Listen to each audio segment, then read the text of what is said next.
বনি ইসরায়েলের এক লোক সিরিয়াল কিলার ছিল, খালি মার্ডার করতো, সিরিয়াল মার্ডার, 1টা 2টা 3টা 10টা 5টা করতে করতে করতে করতে 99টা মার্ডার করেছে। কয়টা? এলাকায় আছে নাকি এরকম কেউ? 99টা মার্ডার। কল্পনা করা যায়? 99 জন মানুষকে সে নিজ হাতে হত্যা করেছে। 99 মার্ডার করার পরে তার মনে ভয় আসলো, হায় রে, না জানি আল্লাহ আমার সাথে কেমন আচরণ করে আখিরাতে, আমার তাওবা আছে কিনা কপালে জানি না, আমার তো ক্ষমা নাই, কি করব আমি? তো সে লোকজনদেরকে জিজ্ঞেস করলো, আমার ক্ষমা আছে কিনা, এটা কে বলতে পারবে? আমাকে আল্লাহ মাফ করবে কিনা? তারা সবাই বললো, এই এলাকায় এক আল্লাহর ওলি আছে, তার কাছে যাও। সে আল্লাহর ওলির কাছে যেয়ে বলে, ও আল্লাহর ওলি, আমি 99টা হত্যা করেছি, 99টা মার্ডার, আমার কপালে ক্ষমা আছে কিনা তুমি একটু বলো। আল্লাহর ওলি কই, কি বললা?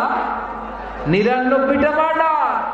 হায় হায় সর্বনাশ, তোর কোনো ক্ষমা নাই। এবার যে মার্ডার করছে ও কয়, আমার যেহেতু ক্ষমা নাই, তোরে বাঁচায় রেখে লাভ কি, তোরেও দিলাম শেষ করে। এবার সেঞ্চুরি করে বানাইছে। কথা বুঝতেছেন? আমার যেহেতু ক্ষমা নাই, তোরে বাঁচায় রেখে কি লাভ, তোরেও শেষ করে দিলাম। এবার সেঞ্চুরি। সেঞ্চুরি করার পরেও ভয় আছে না নাই অন্তরে? অন্তরে তো আল্লাহর ভয়। কই যাবে? খুঁজতে লাগলো কে সমাধান দিতে পারবে। একজন বললো, ওই এলাকায় একজন বড় আলেম আছে, ওই আলেমের কাছে যাও। সে আলেমের কাছে যেয়ে বলে, আলেম, আমি 99টা হত্যা করেছি, এখন আমার বড্ড ভয় হয়, আল্লাহ আমারে মাফ করবে কিনা, তুমি একটু আমারে বলো। আলেম বলে, তোমার গুনাহ যত বড়ই হোক, আমার আল্লাহর দয়া তার চাইতেও বড়। তুমি কি পাপ করেছো, কি অন্যায় করেছো তুমি? তুমি জানো না আমার রব কত মেহেরবান, তিনি কত দয়ালু, তিনি ভালোবাসার আধার, তিনি করুণার আধার। তোমার পাপ অন্যায় যদি হয় খালের পানির সমান, বিলের পানির সমান, আমার আল্লাহর দয়া সাগরের পানির সমান। তোমার পাপ আর অন্যায় যদি হয় পাহাড়ের সমান, আমার আল্লাহর ভালোবাসার দয়া হচ্ছে আকাশের সমান। তুমি যদি তওবার মতো তওবা করতে পারো, ক্ষমার মতো ক্ষমা চাইতে পারো, চোখের পানি ছেড়ে, চোখের পানির বড় দাম, চোখের পানির মধ্যে বিশাল কারিশমা, এটা আল্লাহ খুব পছন্দ করে।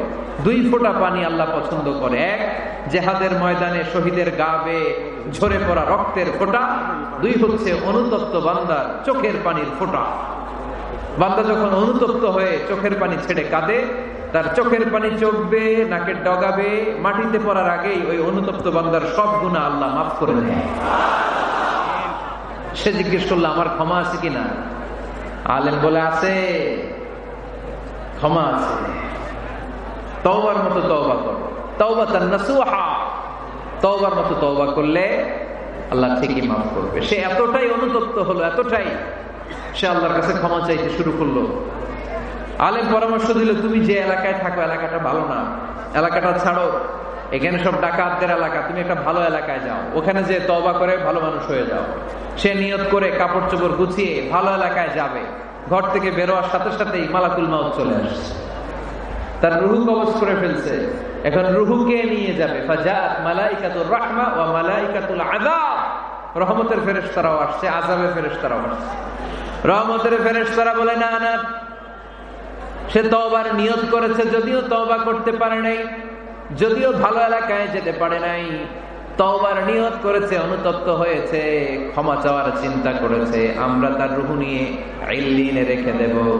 আযাবের ফেরেশতারা বলে, না না, 99টা হত্যা করার পরে আরো একটা হত্যা করে সেঞ্চুরি করেছে, এখনো তো ভালোভাবে তওবা করতে পারে নাই, তার রূহটা নিয়ে আমরা সিজ্জিনের ভেতরে ঢুকায় দেব। 2 দল ফেরেশতার মারামারি, এ বলে আমরা নিব, এ বলে আমরা নিব, ঝগড়া আছে না নাই?